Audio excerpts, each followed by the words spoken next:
sur le podcast Bien dans ta boîte, je suis Laura Besson, coach, formatrice et autrice. Sur ce podcast, seul ou avec mes invités, on parle psychologie et entrepreneuriat, car je crois que le savoir, c'est la liberté. Celle de devenir libre, autonome, responsable et acteur-actrice de ta vie et de ton business. Ici, on explore les défis de la régulation émotionnelle, des relations et de l'identité professionnelle, tout en découvrant des solutions pratiques pour trouver ta place sur le marché et dans ta vie. Bonne écoute.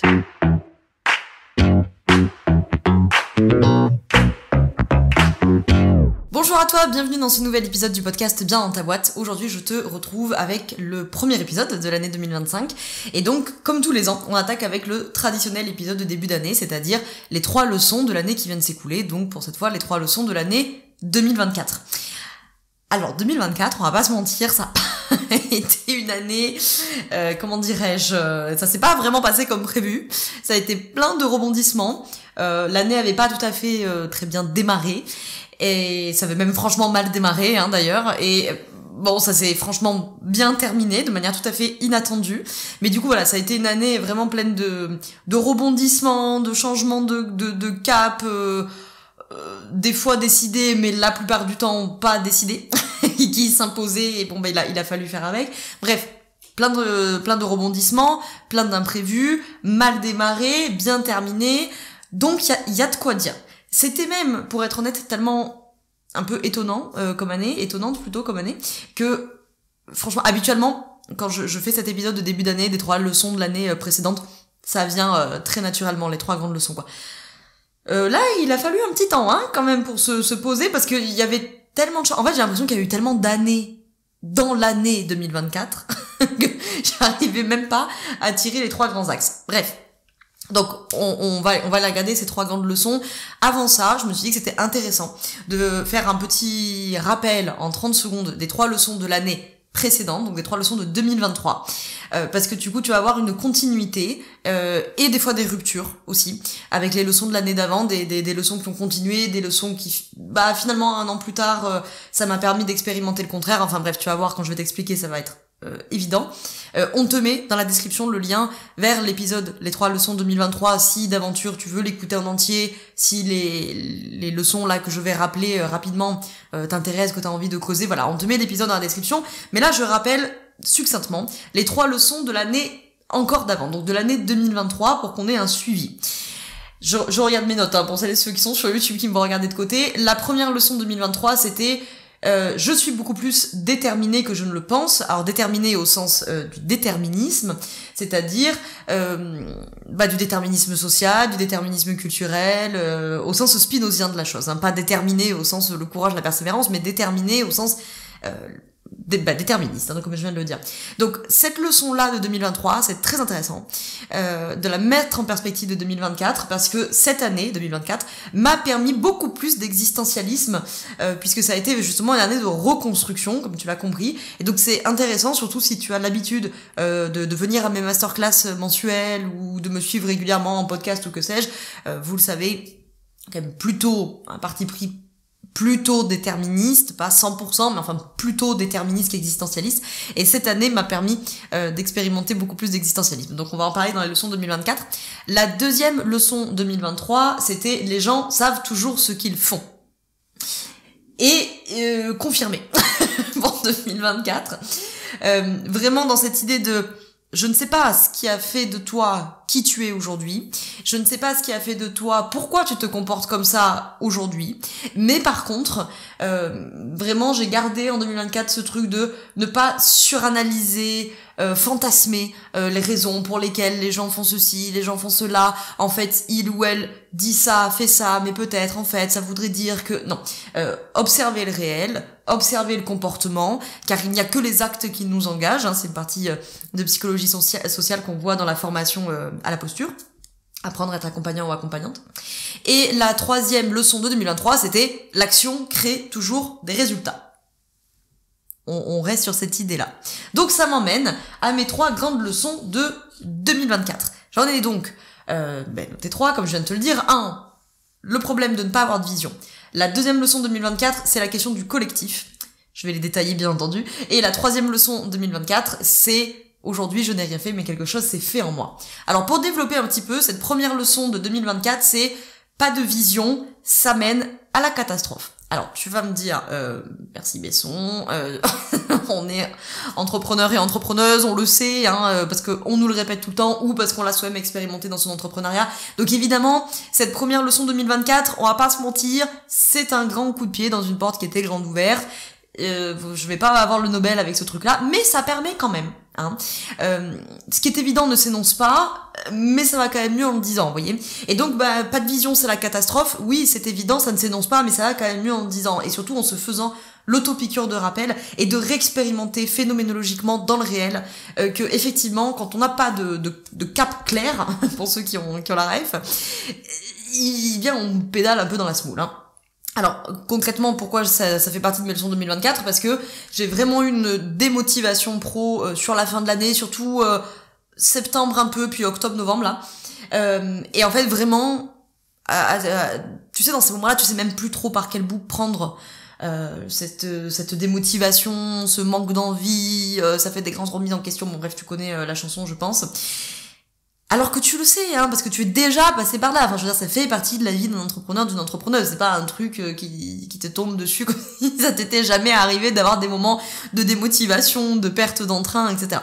Et évidemment, là, ce qui m'a aidé quand même à me remettre en route, ça a été de me remettre sur la vision. Hein. Vraiment, je mets un coup de pied dans une porte grande ouverte, je sais, parce qu'on en parle tout le temps, mais ça permet de réappuyer sur le fait que on le sait, mais des fois, comme on le sait, ça devient évident, et ce qui est évident ne s'énonce pas, donc on ne l'énonce plus, et donc des fois, on perd de vue à quel point, quand on n'a pas de cap clair, quand on n'a pas une vision claire, on pédale un peu comme ça, dans la semoule, au mieux.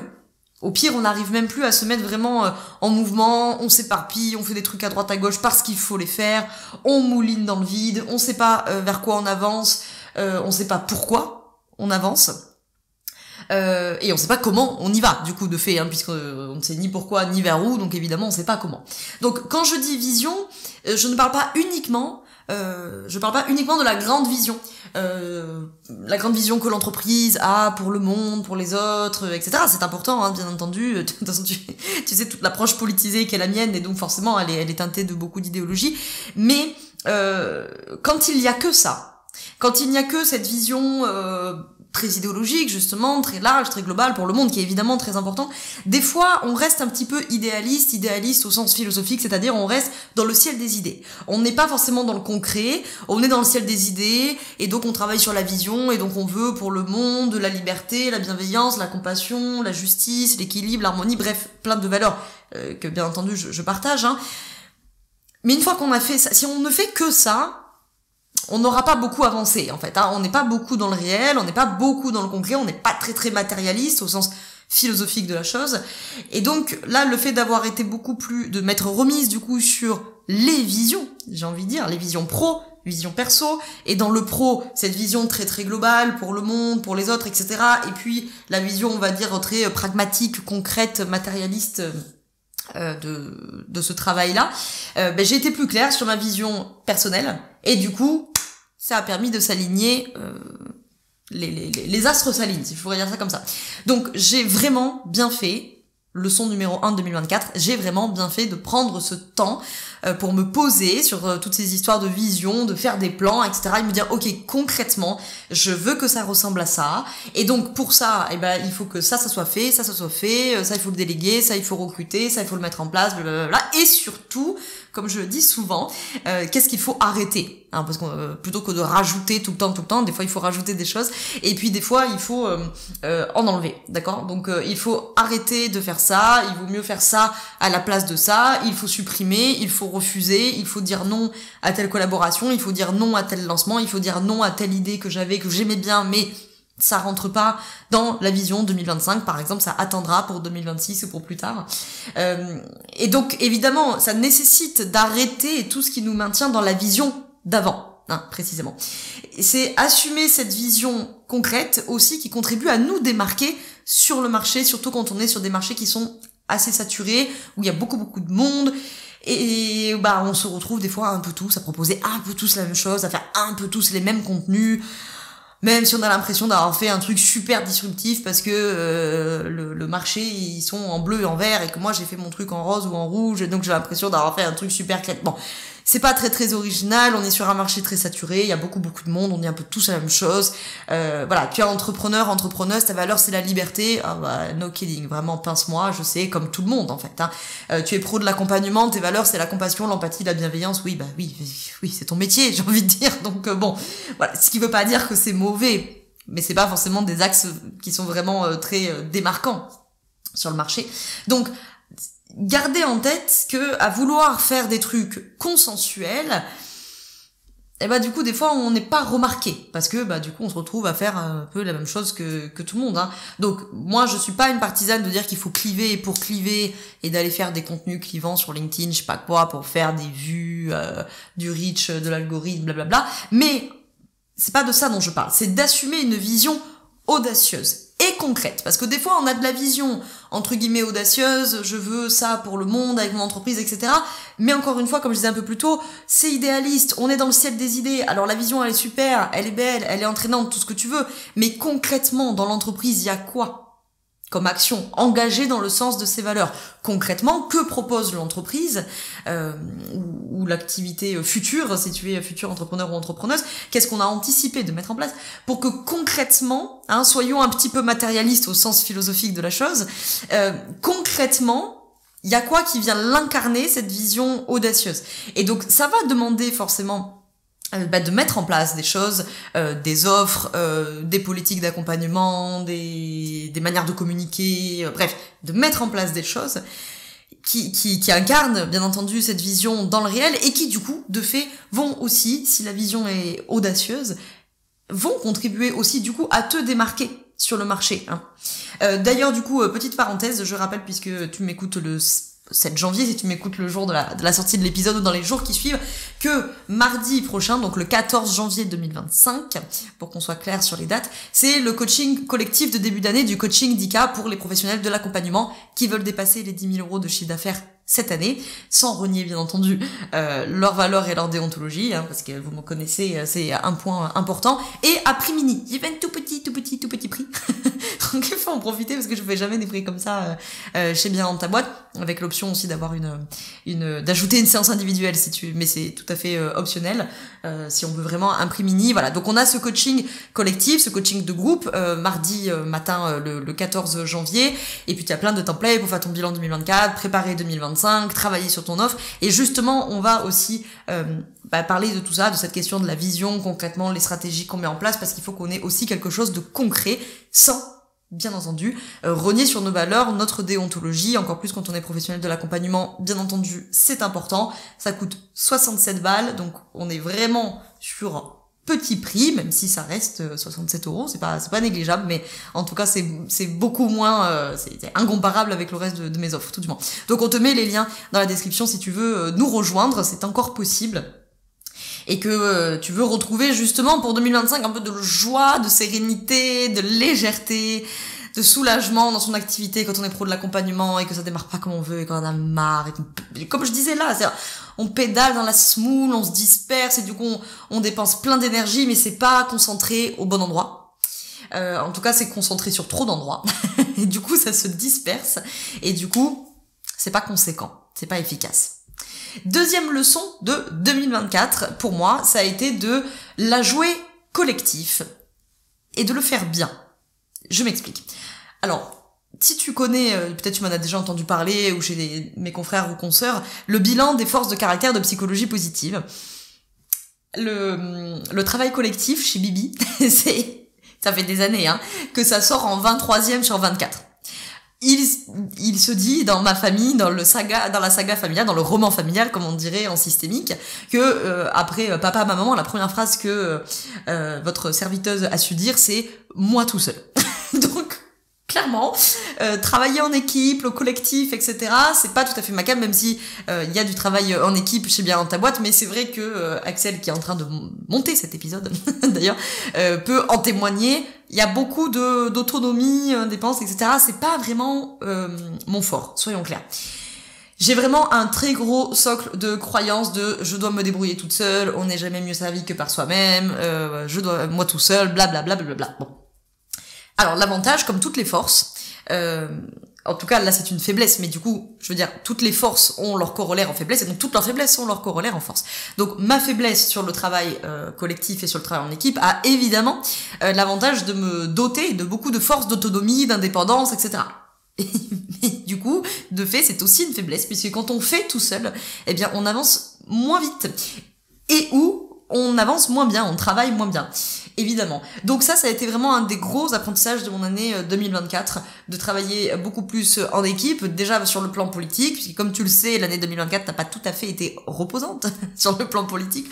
Nous avons eu beaucoup de choses à faire, et donc de fait, la politique c'est toujours une question collective, de fait. Donc ça m'a demandé de travailler beaucoup plus en équipe, ça m'a obligé à me demander aussi, à me poser la question de c'est quoi être un bon allié. Concrètement, là encore, pas de manière idéaliste, pas dans le ciel des idées, c'est quoi être un bon allié. Concrètement, dans les faits, est-ce que ce que je fais, est-ce que les actes que je pose, est-ce que les paroles que je pose font de moi une bonne alliée? C'était pas si simple en vrai de traîner cette question-là, ça m'a fait beaucoup de remises en question. Voilà, donc ça m'a obligé à me demander ce qu'était être un bon allié ou une bonne alliée. Ça m'a demandé de repenser des idées aussi que j'avais préalablement et qui encore une fois marchaient bien dans l'idéalisme, mais là confronté au terrain ça marche pas, et surtout confronté à cette situation là relativement inédite et particulièrement difficile, évidemment j'avais beaucoup d'idées qui là j'ai bien été obligée de dire là en vrai dans ce contexte là ça ne marche pas.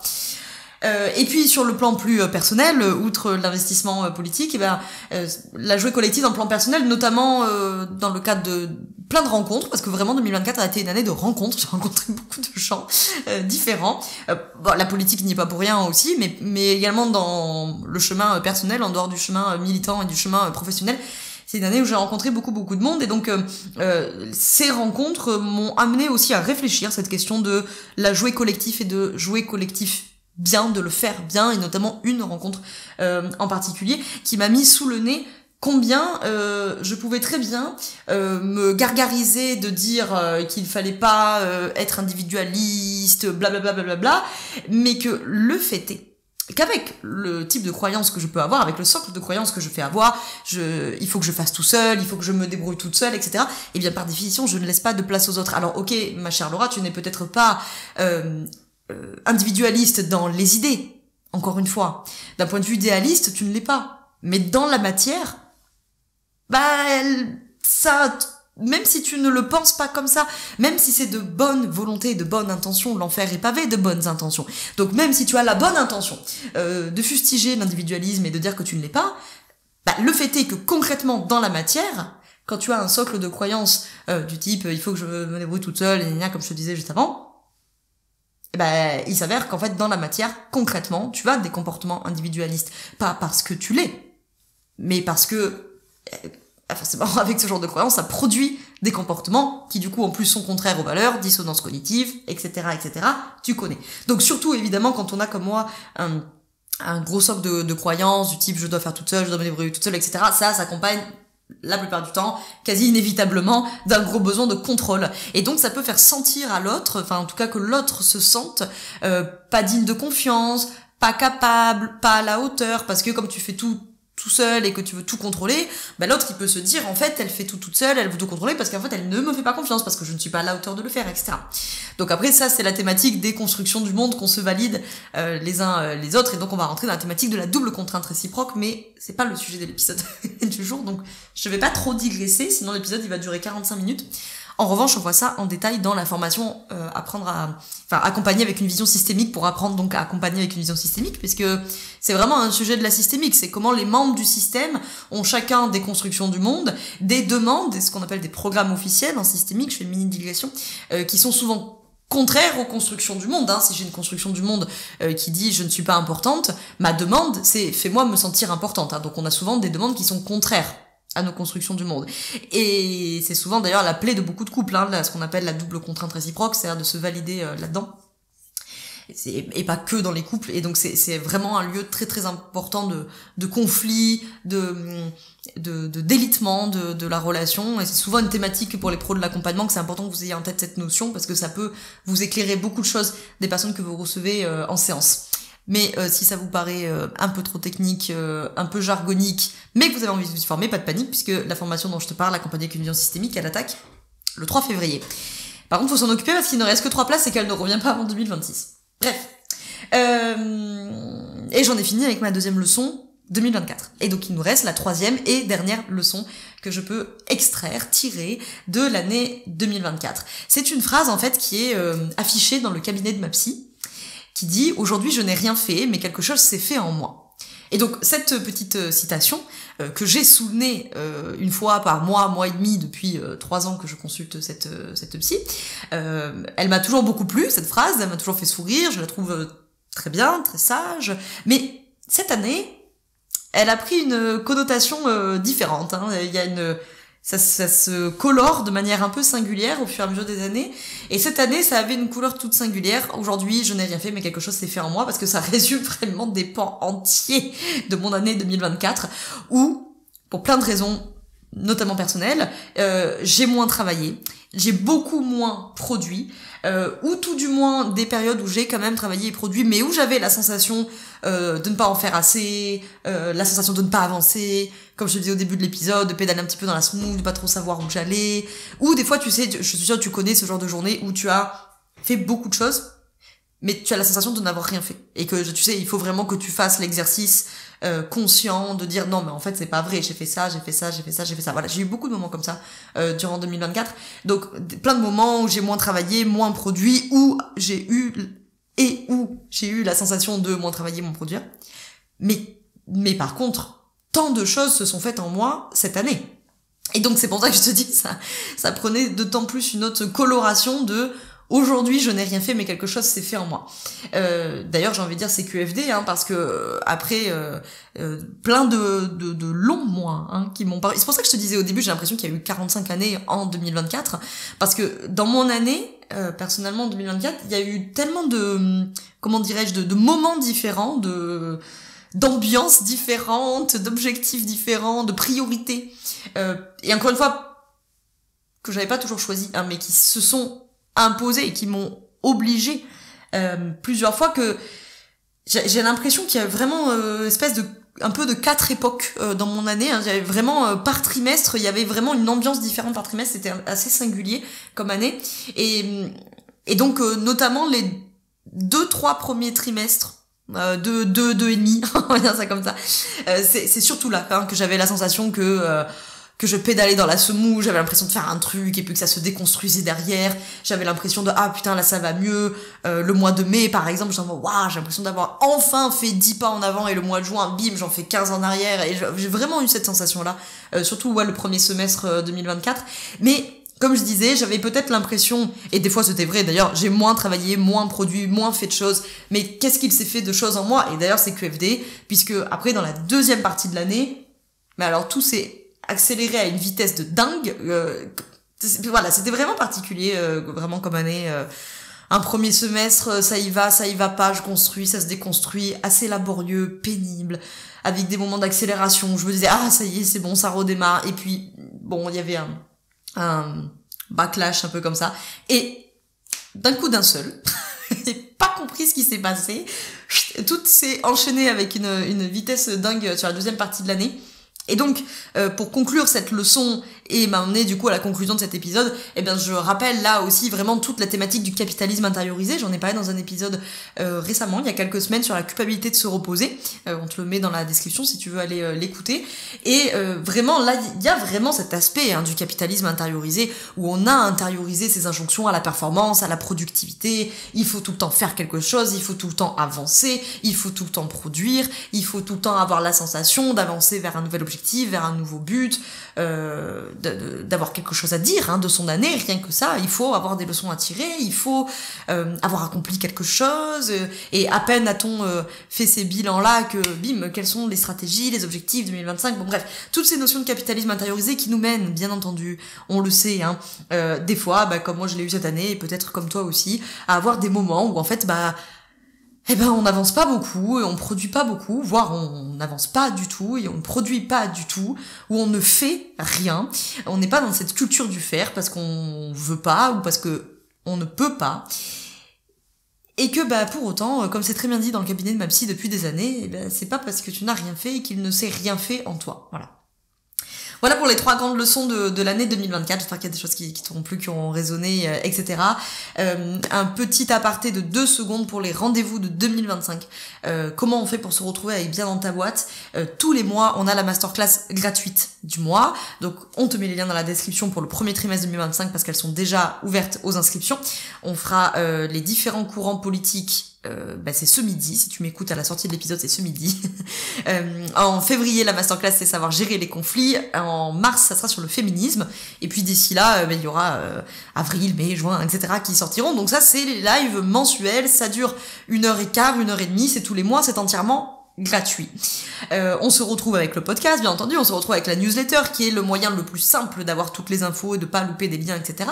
On se retrouve grosso modo toutes les semaines avec les cafés React qui sont les réacts d'analyse politique, de l'actualité politique et des sujets de fond pour développer, quand on est entrepreneur ou entrepreneuse, de l'esprit critique sur l'entrepreneuriat, sur plein de sujets de fond. Des fois on discute du capitalisme, des fois on discute du féminisme, bref. Je te mets là aussi les liens dans la description si tu veux t'inscrire pour recevoir juste ces mails-là et être tenu au courant. Et puis après, ça c'est toute la partie gratuite. C'est déjà pas mal. Et puis après, dans ce qui est payant, et bien comme je te disais, on a le coaching 10K, c'est l'offre de début d'année, elle est là maintenant, et après elle revient plus, elle est à prix mini, il faut en profiter, parce que c'est la semaine prochaine. Donc on te met dans la description les liens pour aller voir un petit peu ce que c'est ce coaching 10K, si ça peut t'intéresser de nous rejoindre. Et après il y a deux autres échéances, c'est très difficile à dire.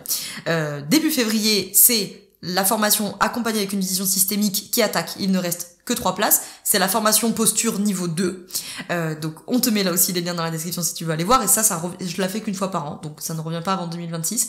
Et après on a la traditionnelle, tu la connais, pour beaucoup d'entre vous, vous la connaissez déjà, la formation à la posture niveau 1, du coup, apprendre à être accompagnant ou accompagnante, c'est la promo 9 qui attaque le 25 mars, donc pour la fin du premier trimestre 2025, et il reste 8 places de mémoire, si je ne dis pas de bêtises. Voilà, tu as toutes les infos, je suis très heureuse de vous retrouver, entrepreneurs, entrepreneuses, pour cette nouvelle année 2025. Je vous ai adressé mes vœux déjà sur Instagram ou par mail. Si vous ne les avez pas lus sur une plateforme ou sur une autre, je les réitère ici, à voix haute pour ceux qui nous écoutent en audio, c'est ceux qui écoutent en audio, et puis face caméra pour celles et ceux qui sont sur YouTube.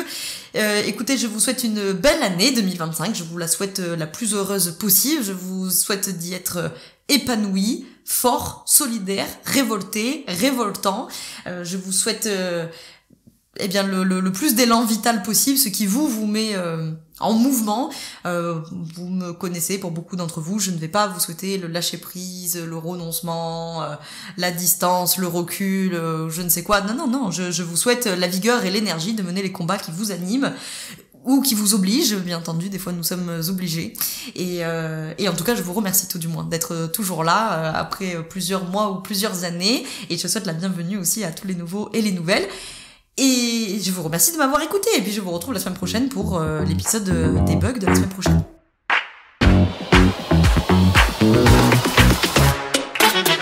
Je te remercie d'avoir écouté cet épisode jusqu'au bout. Tu peux retrouver l'ensemble des informations et des liens en description de cet épisode. Si tu as des idées, des suggestions, ou si tu as tout simplement aimé cet épisode et que tu veux me le dire, direction Apple Podcast pour laisser un commentaire et 5 étoiles. C'est ce qui permet au podcast d'aider plus de personnes, et ça permet aussi de me soutenir.